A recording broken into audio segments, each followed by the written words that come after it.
Hello, everybody. So if I could get your attention, we're going to go ahead and move on to the next segment of today's wonderfulness.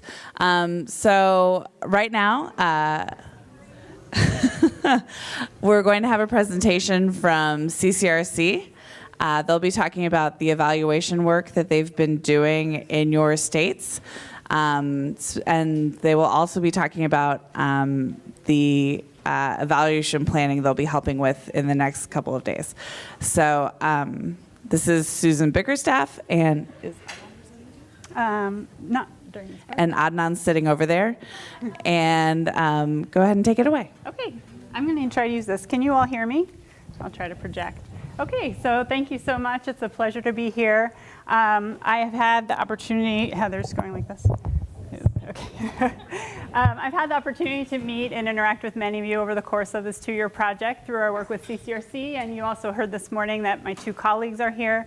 Adnan, who many of you have received emails from, and has been working on this project for the better part of a year, and our director, Tom Brock, is here. So it's great for us to be involved in this work and to really see the progress that you have made since we came on board about 2 years ago.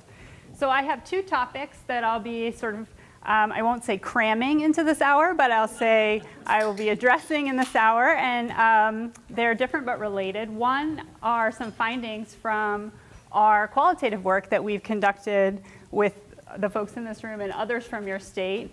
And the second is related to your internal evaluation planning and work, and there'll be opportunities throughout this hour for you to reflect on your own state's work as it relates to this, and also to do some learning from the other states and some sharing as related to your work. And the theme here is around strengths. You can see that's, oh yeah, it is in the title here. Strengths, and as you know, this is a capstone event. Last night you got awards for your fabulous work that you have done, and we're celebrating your work, but we want to use this time to think strategically around specific approaches, strategies, resources that you've deployed in your state that are unique to you, that you think other states here could learn from. So we'll be asking you to think about specific things that you've done that you want to showcase, and there'll be an opportunity for other states to come and learn some things that they might take home to their own state. So this will be an opportunity for learning. And I want to check on my volume. Is that okay? Okay. All right, so CCRC's role in this project, we have had a couple of different opportunities to work in this project. One has been our qualitative work. So we've conducted interviews with many of you to try to understand how this is playing out on the ground. We are positioned to try to support you in your internal evaluation work. We'll be meeting with many of you over the course of the 2 days around that. We also did a series of institution-level surveys last year to try to understand how things were playing out on the ground in the institutions in your states. And we met with you virtually over the summer to provide some feedback from that, and you received a report. And the hope is that that work sets the stage for you to think about your own internal evaluation planning as it moves forward as related to your sustainability plan.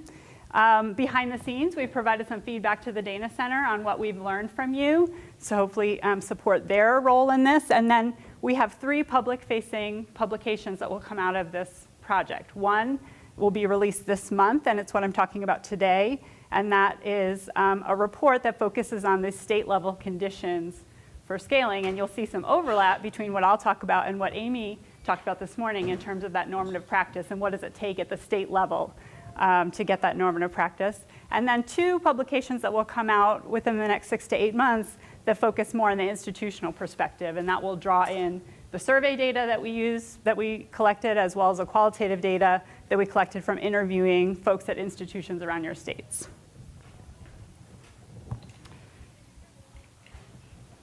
So when we think about this question, what are the state level conditions that are necessary to scale mathematics pathways across institutions? This was a question that really guided our work when we spoke with you over the course of this project. And if you think about the national landscape, you've got probably every post-secondary institution in this country has some sort of reform work related to a student success agenda, and much of them have efforts focused on math. And at the same time, you have states and legislatures and policymakers who are making changes in many states that institutions are reacting to. But what you've done is quite unique because you have faculty at the helm.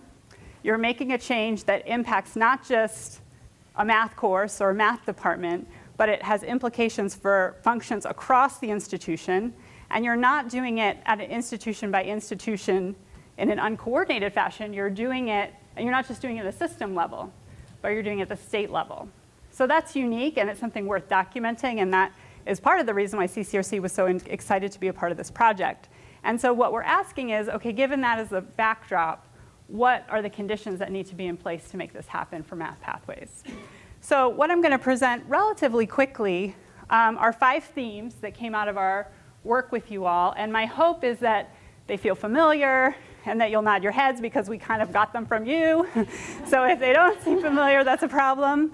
And so these are 5 themes that are presented in a report that will be published this month at CCRC. The text of the report is in your box folder with that URL.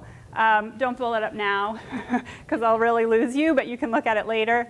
And the audience for that report is sort of twofold. One would be states that have not done this work yet.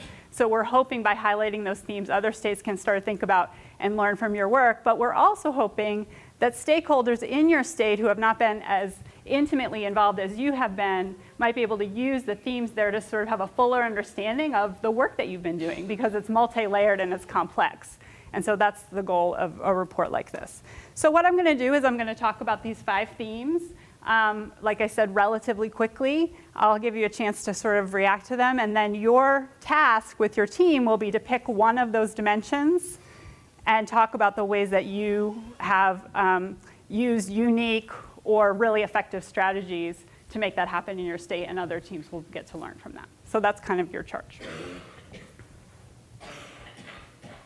Okay, so the first one, this is highly related to your conversation this morning, facilitated by Amy. Statewide scaling requires attention to both transferability and applicability of college-level mathematics courses. And in this part of the paper, we do some definitional work, which I think is really important. And I know at my table this morning, we were really digging into what do we mean by transferability as distinct from program or major applicability, and why is it important to attend to both of those? This graphic here is from a publication that Carl put out earlier this year that highlighted the work of 3 of your states as related to really trying to attend to that program applicability beyond just gen ed transferability.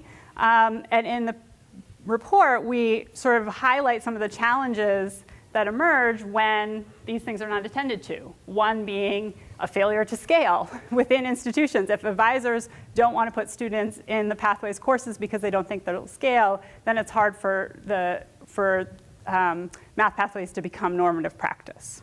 So that is our first theme.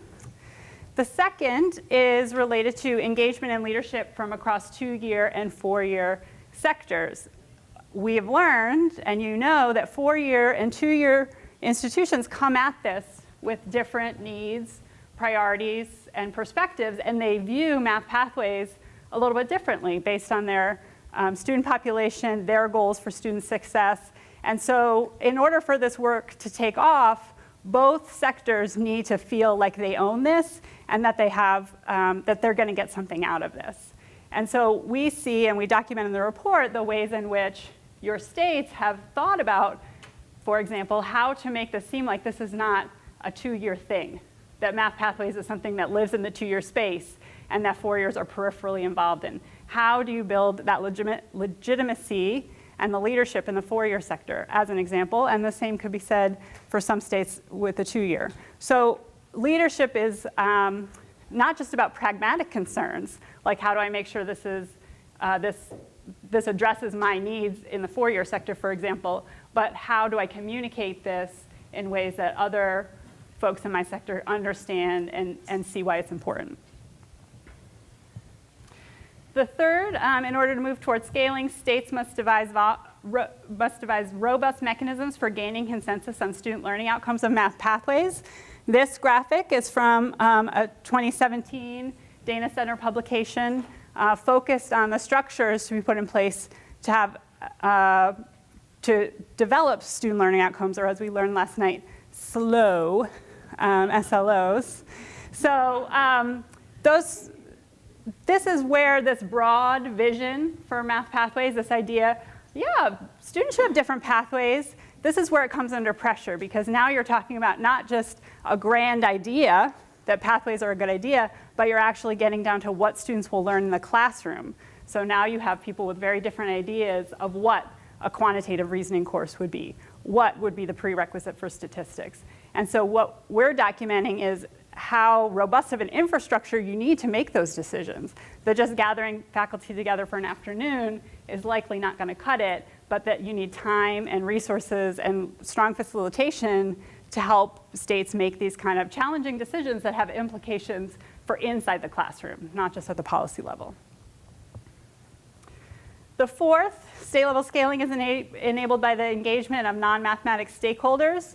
This list is long, but it includes chiefly institutional administrators, advisors and student support personnel, and faculty from what is sometimes called client disciplines, partner disciplines, non-math disciplines.